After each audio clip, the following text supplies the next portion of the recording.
another edition in Real Estate Experts, as always, bringing you the best on the planet in various forms in real estate. You can see I'm in casual mode because between my insane schedule and this great man's insane schedule, this was all we could do. Just before I'm about to get on a plane, Ian's running around like a mad chook, so I'm honoured to have Ian Grace, who I shared a stage with many, many years back, out west in Dalby, I believe we were, and I know he got my attention then as a phenomenal marketer and copywriter back when I was learning my craft, and so I'm really proud and honoured. Ian Grace, thanks for hanging out, mate. Glenn, yeah. I'm not sure which one was on the horse at the time or which one had the hat, but it was Dolby or Quilty or something silly like that, wasn't it? It was out, mate, and but mate, your past and your successes intrigued me, and certainly some of the stuff you've done is right along the lines of what many of my students have seen me do, as far as being rather critical of customer service. You know, my folks know I secret shopped a couple of hundred real estate agents.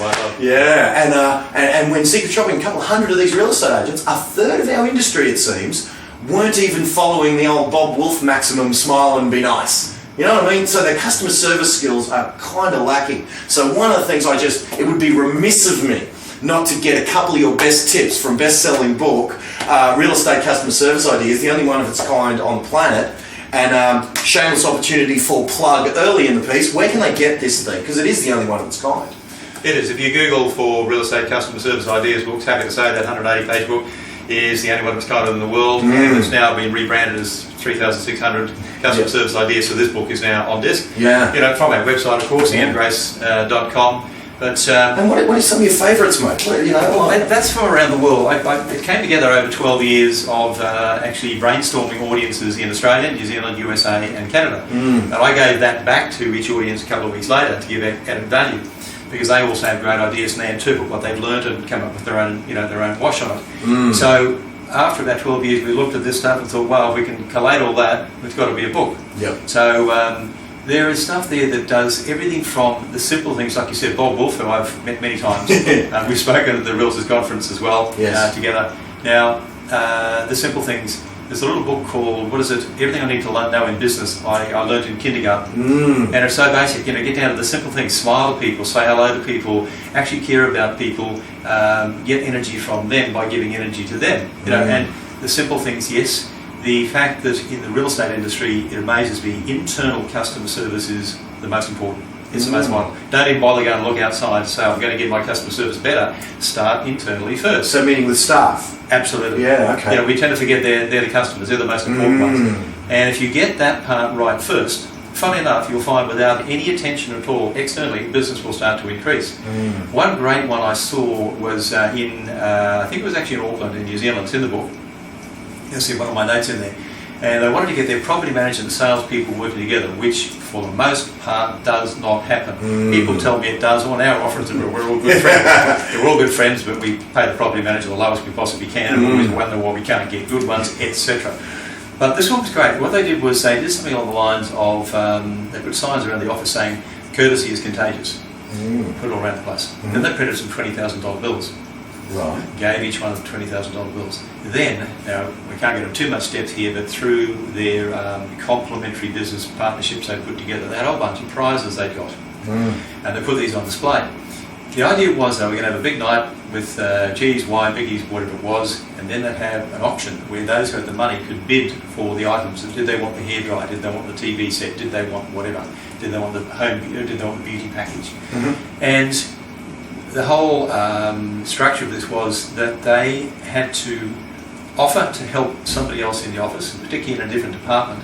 Every time they helped someone else, that person they helped had to give them one of their $20,000. Right, okay. So all of a sudden they're saying, now for me to get the most money, I've got to help the most people. Yeah, okay. So all of a sudden their focus now was focused on every single other person in the office. Hey, can I help you? What do you do anyway? Who are you? Yeah, okay. I do this property management stuff. What do they do? That's that biggie stuff, or sales, you're the flash guys and whatever. So all of a sudden their total focus absolutely blitzed it, blew it away, because then they started even job swapping and sharing and all of a sudden understanding, and they started to work together. I was going to say, was it counterintuitive? Because I love out-of-the-box thinking, and part of me says, wait a minute, I want my salespeople there focused on what the bloody hell they're doing. Get me a listing, get me a sale and all that. did it work out in increase in revenue by losing the focus in some way, maybe in some small way, from what they were doing? It sounds fascinating. Absolutely not, because the most real estate officers are sitting on a gold mine and don't realise it. It's a sad fact that so many principals who come through sales, whilst the property management side of things is actually the engine room, it's the financial foundation of an office. If they're going to sell it, they often sell it based on the rent roll. Often that's all they can sell based on. But a lot of us at principal I also deal with don't actually understand property management. They come through sales, so it's kind of, I'll put it over there and hopefully the Flossie will run it. But when you think of that, one very quick simple thing, if you've got 300, and I also have a session, a video, etc. I do saying they're not landlords and you're not property managers, to turn that around as well. Okay. But let's call them landlords for a moment. If you've got 300 landlords, most times if you ask an audience, I've done this so many times, say, how often do you reckon, if you think about why they're landlords in the first place, you could sell them another investment property? Yeah, absolutely. That often the average comes out, it always comes down around about 2 years. I know plenty that have done way less than once a year, once every 18 months, but that's every couple of years. You say, all right, if both sales and property management are now focused in that arena, you've got 300, you're going to sell them a new property every 2 years. My arithmetic says that's 150, that's 12 sales a month. I don't know about that, but I'm where else do you need to go? That sounds pretty good. Yeah, it does. So all of a sudden you're sitting there on a gold mine and out there searching for other stuff. The number of salespeople that sell out the properties that are on the rent roll. There was a guy here in Queensland actually, and the principal found out that their top sales guy, 43% of his sales were selling out the rent roll. So they're selling out the rent roll, it's gone, they're losing revenue, the poor property manager's now going to top it up again. So guys, wouldn't you sell it back into your own people? And so once they start working together, sales and property management benefit dramatically. Dramatically. I can imagine, so it's just this paradigm shift and say, guys, we're all good guys, you're not working together, you do it, you'll explode it.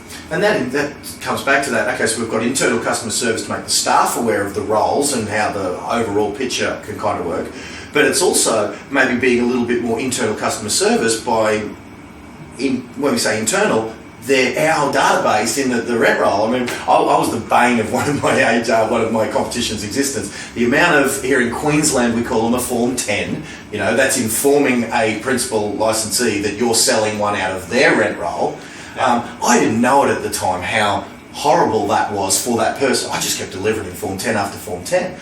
What the hell was his sales team and his internal team doing to allow a rookie to be able to decimate his rent roll like that? I thought I was just prospecting my area, but it turns out the amount of those Form 10s I had to deliver. So it's about, find those landlords. Now, would you say that the landlords that we're talking about, are they already educated that they're going to buy them, or are we going to help them saying, hey Bob, I've got this property, mate, I reckon it fits your numbers, maybe getting to know our landlords' financial plans as far as how many properties they want to buy, and then maybe giving them some advice on maybe when a property fits, build a bit of trust there. Yeah, absolutely doing that, but something else is very interesting.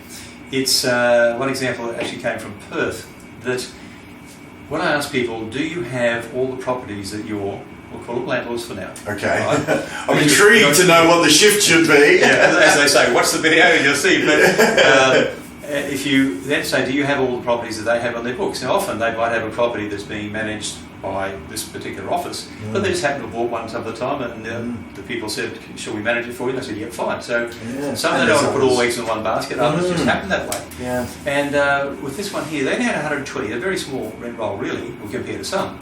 But they found out, blew them away, that there were 75 other properties that their existing landlords had, that all they had to do was work with them, change the relationship and pull that on board. Because then if you pull that on board, all of a sudden that's about a 60% increase in their particular rent roll straight away. Another group I worked with in Victoria some time back, just by doing a survey, funnily enough, which showed what's available, they picked up 50 new managements. Wow. Out of the blue. Not by asking for business at all, but because they did something nice and surveyed them to say, how can we improve our service to you, etc. They thought, well, the other people aren't doing that for us. Could you manage our other property as well? It becomes very, very simple stuff. It sounds like it can't be that easy, but funnily enough, sometimes it actually is. So all of a sudden, if you get all the properties that your existing property investors have got, then all of a sudden you've increased your business straight away. And similarly, from a listing perspective, of course, there's our pool of people. And again, actually, I'm trying to sort of focus this because it is primarily a sales-based audience. Even though recently I interviewed our mutual friend, you would know Malcolm Riley, I'm sure. Yeah, Malcolm around the place. So very property management focused, and the way he, like yourself, are synergising property management and sales departments. Phenomenal stuff. So we don't want to sell our rent rolls from out front of the boss. We want to sell them more into it. So it's all good. Get sales working with property management, all of a sudden you've got a gold mine. So, but let's back to sales. Please. What would be your top out of the customer service ideas? And maybe this might be in some of the other stuff, materials that you've got, because the years. Folks, if you haven't, Google Ian Grace and you'll see that he's one of the only Australians to be invited back to the National Association of Realtors 7 times. Anyone more than 4 times, and Orlando last November was number 7, I'm happy to say. Cool. And it was my biggest audience ever, because I'm a regular columnist now in the Realtor magazine online in the US since March last year. And I was told just recently when I was at the REA Awards in Canberra that it was actually the biggest session that this person had seen in the entire conference. So that's gratifying to know. So something's working somewhere, maybe. So out of all that experience, giving these guys some bang for their let's call it a buck. What would be, if you, and I know some trainers hate this question, but I love it because when rookies come to me, I want to say, here's what you do. So starting again, you need to go on a listing rampage. You've been told by some trainers, some coaches, some people, some mentors and some peers that the market's heating up right now. Go out and list everything. If there was a gun to Ian Grace's head that said list 10 properties by the end of, what are we at now, the end of April, right? So say 2 or 3 listings a week this week. What are the top 3? What are the 3 or 4 you'd do to get those listings this week if we need to go on a listing rampage? I probably think a little bit differently because I'm a little bit biased. I teach this advertising stuff and I've been doing it for a long, long time. Yep. But I guess I'd use John McKenna. He's on my website. You can access him on the homepage, US Realtor. And in simple terms, he looked at what the business is. It's finding a property that's a secret one day and it's going to be then listed and it's going to have a full sale sign, it's going to have a campaign, so all of a sudden it's not a secret anymore. They thought, well, if I advertise it better than anyone else, I'll get a better result. And if they can see I'm going to advertise it better and get a better result, then guess what? I'm going to get the listing.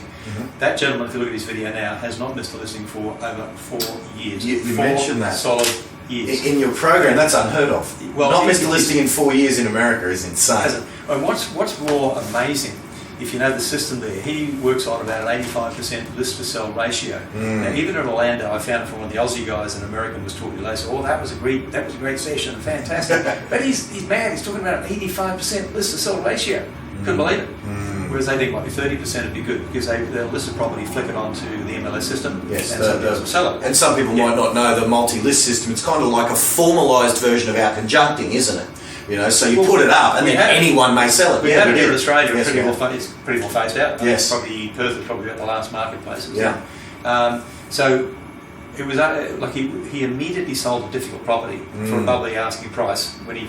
He used what's in the shameless plug, winning listings. The whole package, thank you for that. He bought the whole package, he watched the DVD, he read the 108-page book, the poster, the checklist poster, the listing pad, which is literally do it by the numbers. There's 8 presentations with that. Sit down and away you go.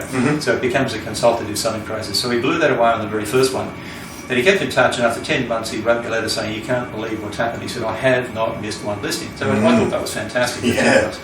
We're in contact regularly. We're actually doing work stuff together in the States now. We've got a 4.5-year relationship. And it just kept on going. But he had a doctor recently phoned up and said, I believe you're the advertising expert in the area, what do I do? I said, well, you can't be seeing me, you sign up, we list. It has become that simple because we're always looking for those tricky things. And you say the job is, here's a property, you need to reach the right kind of people that will spend the right amount of money, and guess what? Then everybody's happy. So the customer, particularly here in Australia and New Zealand where it's unique, where we're asking for vendor advertising contribution, they will then get a better end net result than what they would have if they hadn't invested that money, because the agent now knows what to do with it. They've been taught advertising properly, they know what a medium mix advertising campaign is, they know the structure of an ad, they know how it should all interrelate, they know why the front of the house on an ad in any medium, whether it's internet, whatever, means the signboard can't be part of the campaign if it's a photo signboard. All that sort of stuff, and they sort of say, oh, okay. And that's just one way of saying, look, if you know what to do in that arena, like this guy from America, you're going to win every listing. The other video on my own page is from Mark Passmore in Perth. using it for 10 years now, and not only wins the listings, he gets seller advertising contribution in a marketplace where virtue doesn't exist constantly, and still charges, combats the commission cutters and charges the highest commission in the state.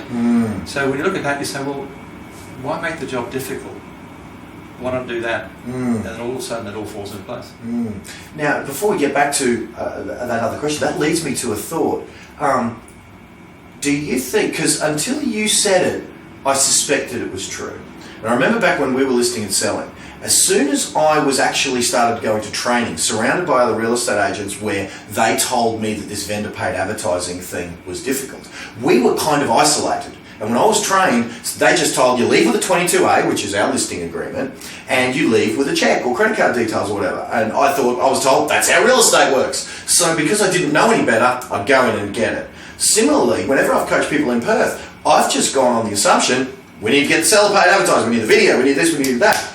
And do you think that there's some of that mind-trippy, head-trippy, mindset-y stuff that you're mentioning that seller paid advertising in Perth is virtually non-existent? Well, you've trained exceptions to the rule, I've trained exceptions to the rule. How do you think that works with our belief? Is there a way we can indoctrinate ourselves so that we become part of that crowd that don't buy into the fact that it's non-existent? Because the sale of that marketing happens one-on-one. It doesn't happen to all of Perth.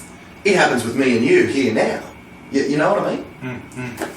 Absolutely, yeah, it's very much a mindset. It's a case of, as people say to me, when you go out of the bigger cities and smaller towns, they say, oh no, we don't do vendor, nobody does vendor advertising here. And I look at them and say, yeah, you're right. As long as you keep saying that, that's exactly what's going to be the case. Yep. And so many that I've seen and I've turned around completely, where one, as an example, one of the guys who had a couple of offices down in Yass and Bungendore in New South Wales, had been at one of my sessions, came back in principle with a bunch of his people to the next one. This time they followed the whole program, the whole system, and made it a systematic process, learned it properly.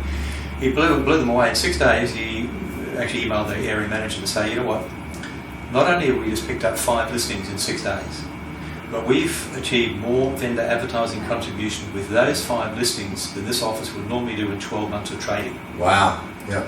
So it's just kind of, but let's face it, it's very simple. People will not release their hard-earned money, and don't forget there's no recourse. You blow the money and say, oh, sorry, it didn't work. Yeah. There's no recourse. Yep. If they see it as a cost or a risk. So the better you take that away, and they can see that, well, this is going to achieve me a better end net result. So all I work on with this is I work on a totally consultative selling process, saying, look guys, I'm going to show you a system that I believe will achieve for you the best end net result. That's the money in your pocket, and then I will let you be the judge. There's no hard sell, there's no arm twisting, I'm going to be the judge. It's a complete consultative selling process. They are absolutely involved in the whole thing, so eventually they say, yep, I want it, thanks very much indeed, where do I sign? I trust you, I can see this is going to work. Because in it we relate them to things they know themselves. You see an ad on TV for a 4-wheel drive, and you know it's going to come on again and again and again and again. And you know it's not going to be an 80-year-old driver before you give a 4-wheel drive, because they will have gone to the market to work out now it's a 38-year-old, that's our prime market. Then radio commercial, again and again and again and again and again. Then perhaps a press ad or a magazine ad as well, which will have the main visual of the TV. They see how all these media are working together. And they go, oh yeah, I understand that. So we're not showing them tricky stuff, it's day-to-day stuff that the seller can understand. Then they say, oh, so you're going to do for me what these professional people are doing for 4-wheel drives, McDonald's, whatever. Oh, gee, that makes sense. It's almost like a taste like chicken analogy. They can akin it to something they know already. They'll say, so you're going to do what the experts do, which kind of then makes you, the salesman or saleswoman, an expert. Yeah. Oh, we're more comfortable. You tell us more. Then when you're walking through the process and the questions that are coming out give you all the information that you need, where it's in a structured manner, they can see that this is taking shape. And then you talk about why photos, match headlines.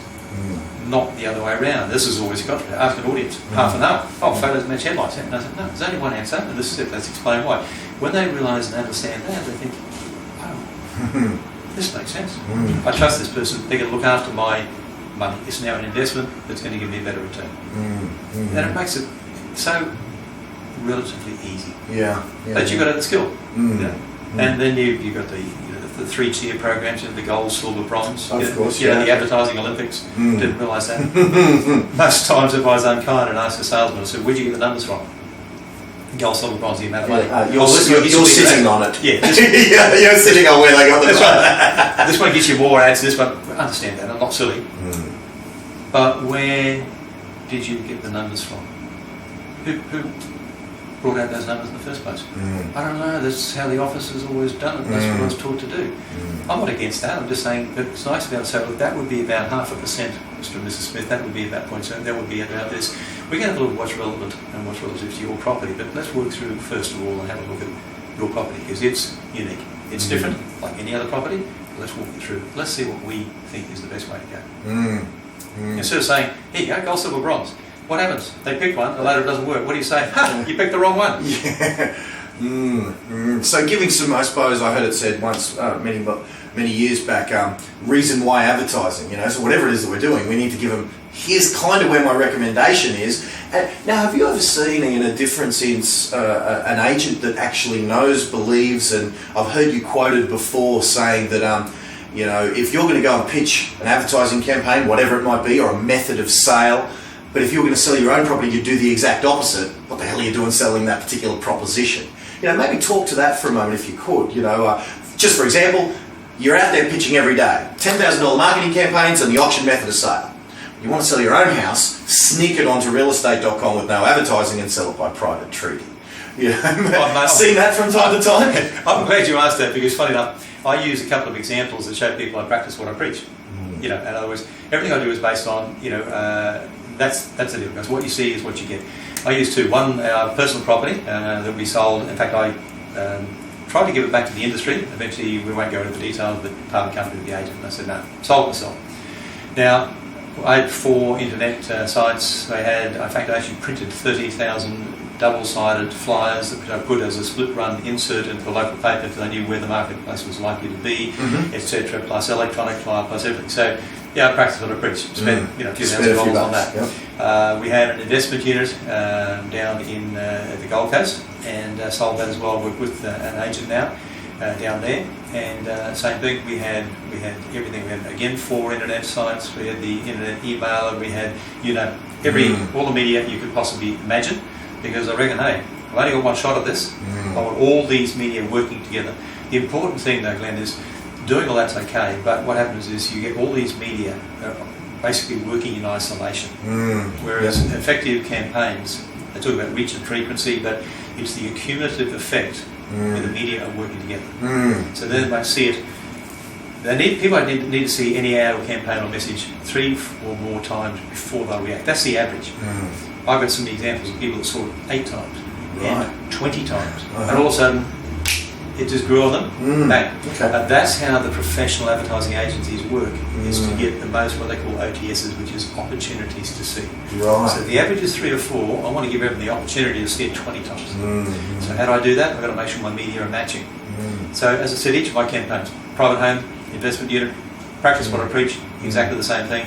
And every meeting you can imagine, there it was. But as I show in my sessions, see how everything is matching. Because no matter where I see it, the brain will pick it up. And the minute it sees it again, it goes, see that, brings it top of mind. Oh, see that. Doesn't matter if it's a different medium. Yeah, absolutely. And in fact, the more media we use it, certainly when I'm teaching these guys from a marketing, sales, like marketing them perspective, we need to go multimedia, multi-step, so that they don't just get cold calls from you every month. We've got to mix it up. It's got to be a cold call one fortnight and an email the next, and we've got to mix up the media. Do you remember seeing, because mate, you're an old hand at, old mate, I'm bloody getting on myself, mate, but bad word, jeez. You need to get to the old. I'm insulted, mate, yes, damn it. Mate, you remember we used to see one media not only match, like you've just described, but drive you to the other media. Like, do you remember when you'd see a billboard? If the billboard didn't have enough time because it's too expensive to tell the full story that it's needed to tell, it'd say, check out our Yellow Pages ad. Where so one media would not only maybe try and introduce the product, but it would drive you to another ad. So similarly, have you seen that in maybe newspaper advertising now? And this might even lead to another discussion on how video's going.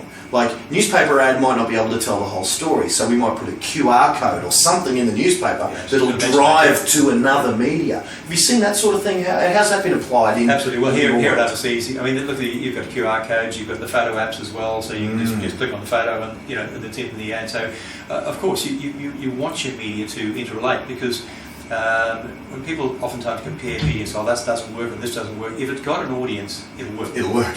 What you put in there, but it's getting to work together. You know, if people are sitting on a Saturday morning, they are looking for a property, they will pull up the property, so they have a look. But from that, it says, yeah, and here's it. You know, get either with a QR code, or it could have a photo app, or just the fact of going straight So a to the photo website. app, is that something like Layer or something like that? Is that? Well, I think one of the franchise groups here in Australia's got that right now. So you just literally, you got So the app, you actually just film. Sorry, you just take a snap with your smartphone, you know, of the photograph in the app. And things happen on it, don't they? Yeah, takes you to the website. So it's just interrelating. But more importantly is if you just take, you know, apart from the whole message, just the photo and the headline that you've decided is going to target your particular market, that will be in every media. That's what I said before about a photo signboard.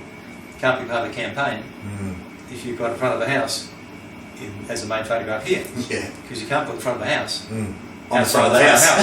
I've seen it. I'm sure you have too. I've seen it. I cringe. You know. And so it's all these things and understanding it. That all of a sudden, I mean, I've seen so many properties have been on the market for 3 months, 6 months, 12 months, whatever. It's like flicking on a light switch. All of a sudden they do a proper ad campaign. Because see, the industry has never really ever been taught advertising. No, that's true. Never ever. You know, if we go out there, I mean, I've been doing this now for, you know, going around the world for like the past 18, 19 years, and I learned from way back before that with, I'm very pleased to say, some of the best teachers in the world in the newspaper advertising industry being taught. So to me it's second nature, but when nobody's been taught it, you know, and you look and say, oh yeah, no, we were taught how, well no, you're showing a 3-part campaign or a thing or whatever, there it is. No, but what's behind it? How do you work out the percentage of the product value, which in this case is property? Who tells you that? Where's it come from? Where's the research? So that's what I talk about, that's what I teach. And I try and do it in simple terms so gradually people understand it. I'm like Mark Barnstable from Perth, 10 years now. It's second nature. Like the gentleman in John McKenna in the US, 4 years, hasn't missed a listing. Yeah, that still staggers me, mate. 4 years not missing one. I know. That makes Matt Steinway look, you know, one of my... Email him, I'd love to talk to you. He's actually Irish. He moved into the States about, where are we now? Probably 14 years ago, I think. Wow. XIT, where real estate. And when they were having their down market, you know how bad the US market was. Yes. He had 2 of his best years ever. Wow. Purely because of doing this. So I'm not just touting myself, I'm just saying that it's simple, guys. There's a property, if you advertise it better, reach the right people. The right is what it's all about. I've had one in New Zealand, I'll use an example. They had over 200 people through because the wife who was getting divorced because hubby had run off with his secretary, right, hated men at that stage. Yes. Her lady friend was a real estate agent and advertised it, gave her money. 200 people. Yeah, done a great job, 200 people. Yep. But when the guy had been to my session, came back and said, I don't want to talk to any guys, but I've learned this program, a system that I believe will give you the best result, which you finally grudgingly let him in. He got another $5,200 from her. Now to get second time round is really tough, but they've already blown their money with someone else. Yeah. He got $70,000 more than the best offer that she'd had with over 200 people through. So that's what I say about getting the right people. You can get 200 of the wrong people. And so, coming back to what I was saying, advertise it, get the right people who will pay the right price. It becomes that simple. And when people know you do it, you've only got to do 1 or 2, and every single one you'll pick up someone else because they say, wow, I saw what you did for them, can you do the same for me? Then you've got a row of testimonials a mile long. And you say, well, don't take my word for it, there's my last 10. Give them a call. Call them. Nice. And I use a Canadian site, Heart Realty, where I talk about testimonials to people. I said, get testimonials. But most audiences, when I ask, I said, do you have the photos to go with the testimonials? No. Get the photos, makes it live. You look at Heart Realty, and there's all these lovely people saying, these guys are great, terrific. It makes it live. You trust them. It looks credible. And if you want to reach them, you can just pick up the phone and call them. Love it. Done. Fixed. And we're singing from the same pack, mate. My guys are sick of hearing because I've been banging on about them getting video testimonials. You know, and they're sick of me saying, did you get the video testimonial? Oh, I'm going back. You've got to get it when they're hot and loving you. You know, so very nice. And that's obviously, there's things moving quickly, isn't it? That used to be a written, you know, then it needs to become, like you just suggested, a photo with a smiling face and a phone number that they can call, interactive, and the next incarnation of that, or similar to go alongside it, might be a video. Well, I like the video thing because, look, I've got those 2 great video testimonials on my website. You can access on the homepage, of course. But I also know sometimes when you want and need the right testimonial, sometimes it can take days or weeks or months to get it. So what I say to people is, look, get the simple one. Keep pursuing that. And if you get it, fantastic. At least you've got the others, because then you can do them as flyers instead of the usual. in our letterbox all the time. We get these things. We're doing an obligation-free appraisal, mate. Yeah. As opposed to those obligation-full appraisals that I got last week. We get all the time. How much better than Fred and Sue Smith saying that Glenn, lovely Glenn, sold our property. It was fantastic. Got more than we expected. It was. He kept us informed the whole time. Whatever. And if you need it, we recommend him. And if you need more information, give us a call. Nice. How much more powerful than the same thing? Here I am. And Freddie has been in the industry for 10 years. And his mum loves him. And we know Freddie wrote this. And he's fabulous and he's wonderful. And you should call him right now. Yeah. What for? Yeah. We get him stuffed in our letterbox all the time. So then you're turning it around. You're doing stuff for people rather than for yourself. I hate cold canvassing. I condemn cold canvassing. I condemn it. I've got a video at the moment that says, never cold canvass again. The arrogance of it. I ask audiences who likes cold canvassing. Rare exceptions. Yeah. Everyone says no. And that person who says yes, they're fooling themselves or they're some way sociopathic or something. Everyone says no. And I said, tell me, the people you're cold canvassing like it being done to them? No. So, walk me through this, guys. Why would you continue to do something you hate doing to a bunch of people who hate having it done to them? And somewhere there's two words called customer service out there that says that can't be customer service, can it? That's right. And you wonder why they hate the industry. That's another one of the reasons, but you keep on doing it because the law of averages says if I go on campus, 300 people, I'll get 2. Okay, but you don't care that you've upset 298 who once again hate the real estate industry. It's pretty common sense when you get down to it. Yeah. So. As a person who's very, you mentioned before the statistics, why we're doing things, and comparing, let's say, and I don't sit on a high horse and say I'm exempt from this. When I was in the industry, I was just as big an idiot as everyone. In fact, I was king. I had no idea, and yet I was out there in the marketplace calling myself a marketer and a negotiator with no idea about marketing, no training in marketing, and very little idea about negotiating. I've since picked up a few things, which is nice. Let me ask you about this, though. I've seen this one as kind of an interesting omission on our part that a bunch of my guys are experimenting with now. It seems every other industry, including your book, has avatars or models or examples of their ideal marketplace, of their ideal buyer, their ideal seller, whatever, contained in their advertising and photos. Like, if you're Mercedes-Benz, you mentioned the four-wheel drive before, you'll see their target demographic driving the Mercedes-Benz. And yet when we look at real estate advertising, of which you are a global expert in, we see empty houses, we see empty chairs, we see empty swimming pools and empty lounge rooms. I've heard it described by a colleague of mine as we're selling ghost houses. Have you ever seen an agency ever employ something? Have you ever seen it well executed, and if so, how? Where they've gotten avatars of their ideal marketplace, maybe models, maybe whoever it might be, an example of who's going to buy the house contained in any of the media in their advertising. Yeah, the 2 examples of mine, one selling our house and one... So you're it? You're the only one you've seen? No, there have been others. Yes, of course there have. But it's the rarity, isn't it? It is because it's a paradigm shift. It's a paradigm shift for a lot of people because, I teach that. In fact, I think I said my top 10 tips, that's actually a 60-page book, but the articles that form that are running throughout the US, Canada, UK, South Africa, New Zealand, Australia as we speak. Wow. And being completed and are running. In about tip number 3, I think it is, and there's a video that goes with it as well. Tip number 3, I say, put people in your photos.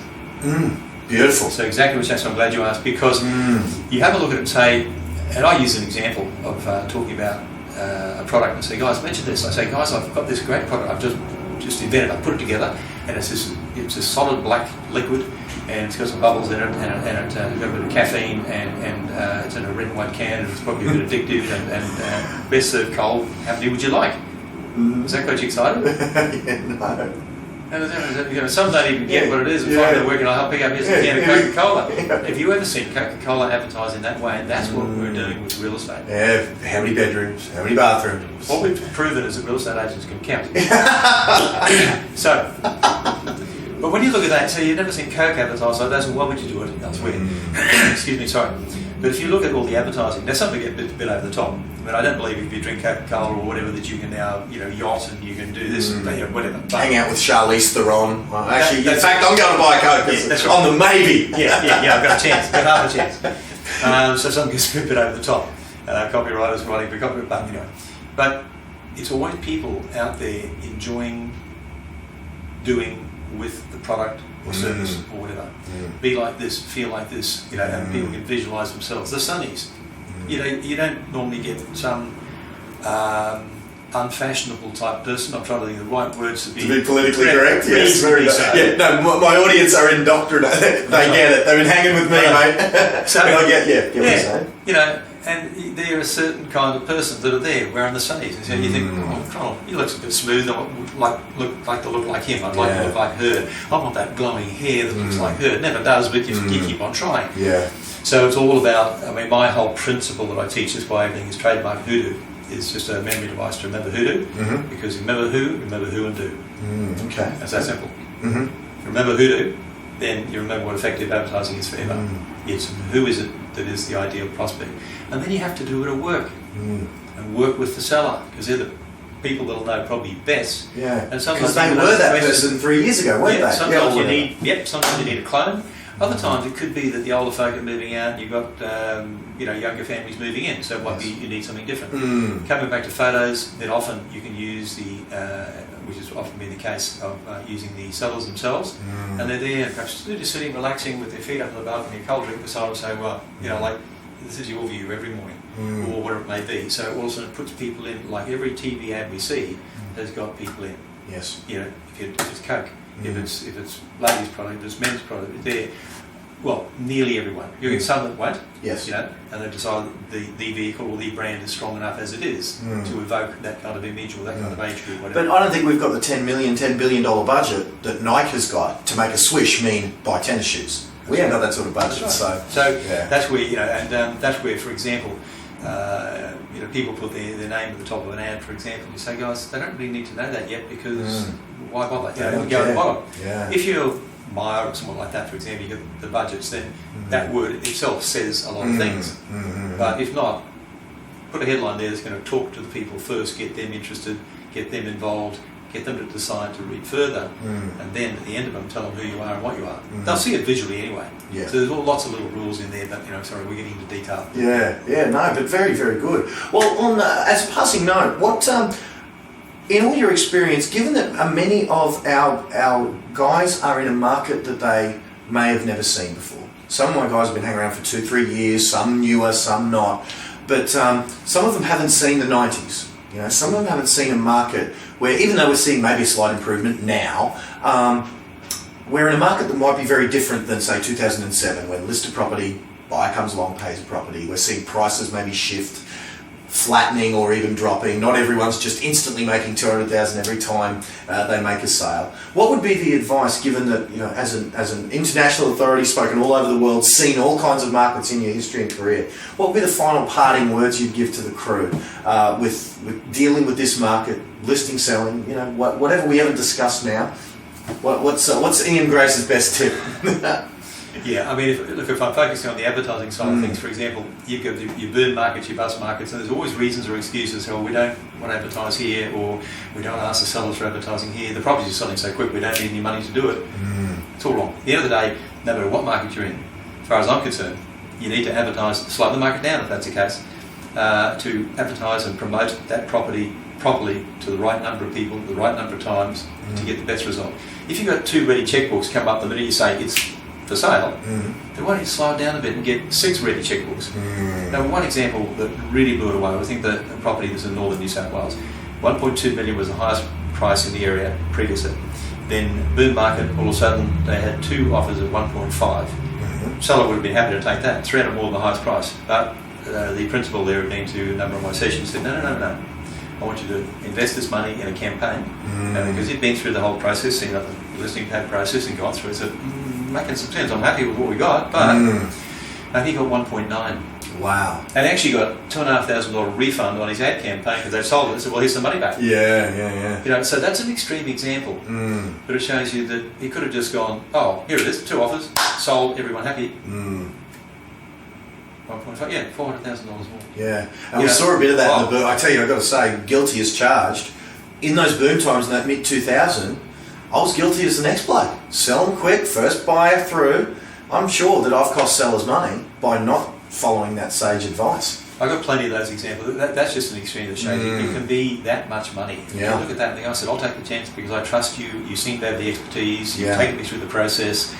Okay, let's go for it. Yeah. And you look at that. So that's why we often say, well, to boom, but to bust, it's therefore we're going to do things differently, etc.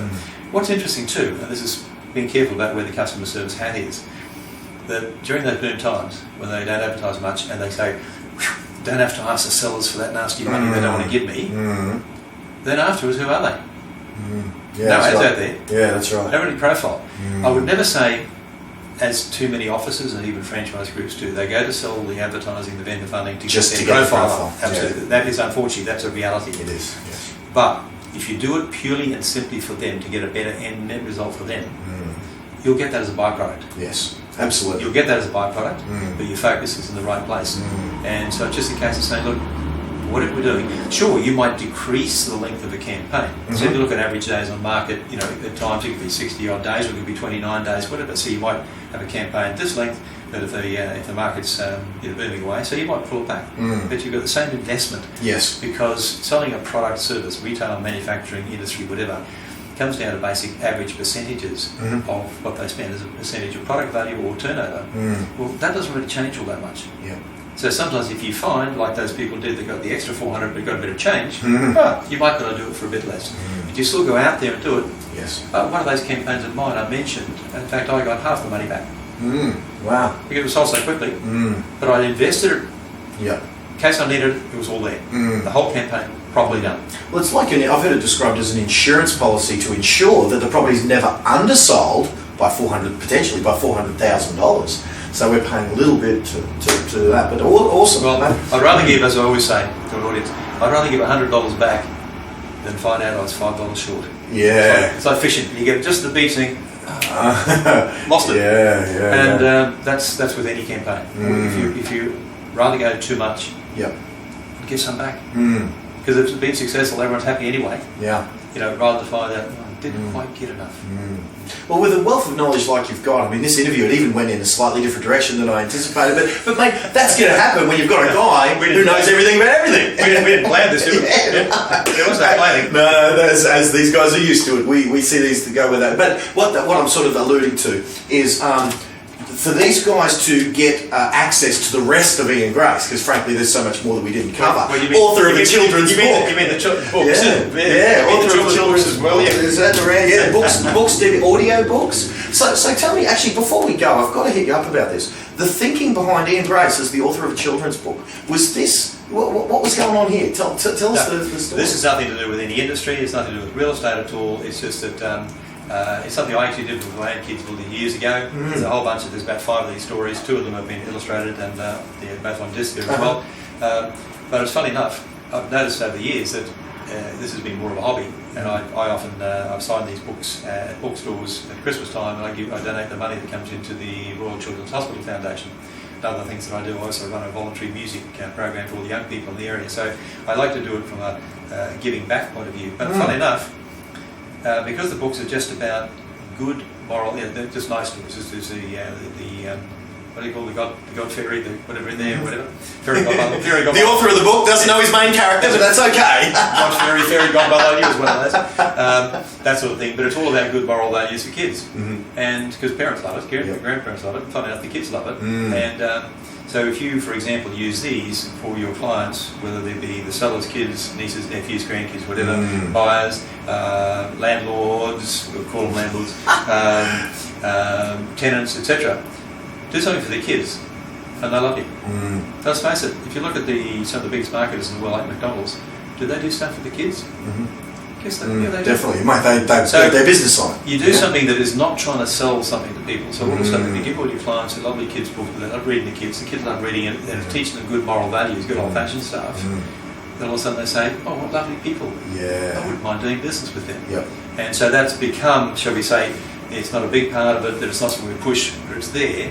People want it for their customers, kids, nieces, nephews, grandchildren, whatever. And it's giving them good value. I love it, mate. Again, I got to spend an afternoon with our mutual mate Bob Wolf, and I love Bob's quote. Bob's quote once was, "You win the kids, you win the mum. You win the mum, you win the dad. You win the dad, you win the money." And I just love that quote, that you're starting with the kids. It's pretty straightforward. Very I never nice. started that way. These are stories I told my kids when they were young. They eventually got to write them down. They eventually should get them published. And it's just kind of happened by, Cool.